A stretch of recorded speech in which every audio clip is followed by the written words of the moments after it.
Marxism and the Nuclear Family: What Parents Should Know. Introduction. Hello, my name is Morris Patrick. Today, I want to share something I have been researching about Marxism and the nuclear family. I found two sources that caught my attention. The first explains the Marxist perspective on the family. The second discusses the controversy involving Black Lives Matter, its former statement about the nuclear family, and comments by one of its co-founders about Marxism. I want to explain the important points from these sources first. At the end, I will leave parents with 5 questions to think about. I encourage you to read both sources yourself and come to your own conclusions. Part 1 is Marxism looks at the family differently. The first source explains the Marxist perspective on the family. According to the article, Marxist theory looks at the family differently from the way many people traditionally think about family. Many of us think about family in personal terms. Parents, children, love, responsibility, traditions, protection, raising the next generation. Marxist theory also examines the family through economics, capitalism, social class, private property, and inheritance. That distinction is important for understanding the rest of this discussion. Part 2 is Friedrich Engels and private property. The article discusses Friedrich Engels and his theory about the development of the monogamous nuclear family. According to this Marxist perspective, the nuclear family became connected with private property. As people accumulated property, inheritance became important. People wanted their property and wealth to pass to their biological descendants. Engels therefore connected the development of monogamous family relationships with private property and inheritance. This is one of the major historical Marxist criticisms of the traditional family structure. Part 3 is the family produces the next generation of workers. The article explains another Marxist argument about families. Parents raise children. Children grow up. Eventually, many of those children enter the workforce. From this Marxist perspective, the family helps produce and raise the next generation of workers needed by the capitalist economy. The family therefore has an economic function in addition to its personal and emotional functions. That is an important part of the Marxist analysis of family life. Part 4 is families are consumers. The Marxist perspective also examines families as consumers. Families need housing. They buy food. They buy clothing. They buy transportation. They purchase toys and entertainment. They purchase services. They spend money throughout the economy. The article explains that Marxists see this consumption as another way the family participates in and supports capitalism. Again, you do not have to agree with this theory. My purpose is to explain what the source says so parents understand the perspective.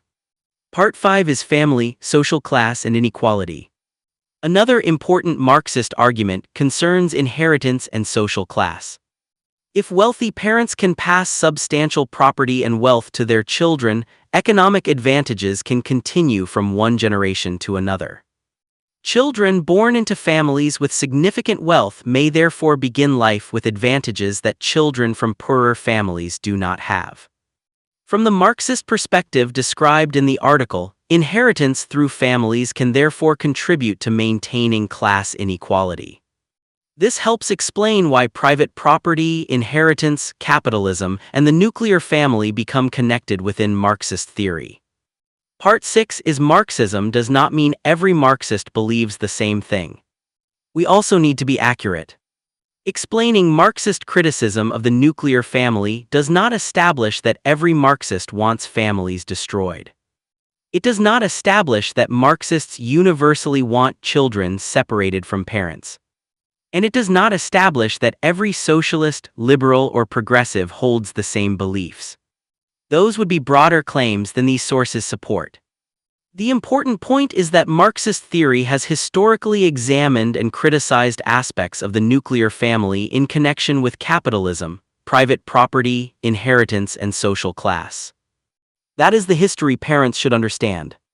Part 7 is Black Lives Matter and the nuclear family. Now let's look at the second source. The Yahoo News article discusses a controversy involving Black Lives Matter in 2020. Black Lives Matter previously had a What We Believe page on its website. According to the article, that page included language about disrupting the Western prescribed nuclear family structure requirement. The larger statement discussed extended families and communities supporting and collectively caring for children. That context is important. The statement did not literally say that families should be destroyed. It did not literally say children should be taken away from their parents. But it did specifically use language about disrupting the Western prescribed nuclear family structure requirement. The page was later removed. Part 8 is the trained Marxist statement. There is another important point in the Yahoo News article. The article reported that Black Lives Matter co-founder Patrisse Cullors had previously described herself and another organizer as trained Marxists. That statement is important to this discussion because the first source explains historical Marxist criticism of aspects of the nuclear family. The second source reports both the Black Lives Matter nuclear family language and Cullors' statement about being trained Marxists. These are documented points that people can examine for themselves. Part 9 is what these two sources establish. When we put these two sources next to each other, we can identify several facts without exaggerating them.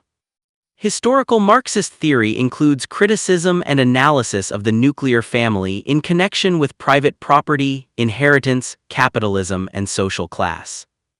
Black Lives Matter later used language on its website about disrupting the Western prescribed nuclear family structure requirement. The larger Black Lives Matter statement promoted extended family and community support for children. A Black Lives Matter co-founder also publicly described herself and another organizer as trained Marxists. Those are the points contained in the sources. Part 10 is what these sources do not establish. There is also something these two sources do not prove. They do not, by themselves, prove that Black Lives Matter copied its nuclear family position directly from Friedrich Engels. They do not prove that Black Lives Matter wanted parents and children separated. They do not prove that Marxism caused today's problems involving American families. They do not prove that Marxism created CPS or America's child welfare system. Those would require additional historical and factual evidence. I believe separating what we know from what we suspect is important. If we want people to take family issues seriously, our arguments should be based on evidence. Part 11 is why parents should understand this.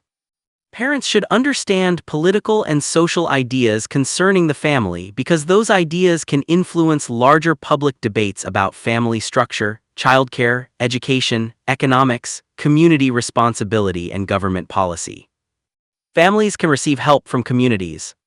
Grandparents and relatives can help raise children. Neighbors and communities can support families. Public programs can provide assistance. None of those things automatically replaces parents. That leads to the distinction I believe is especially important.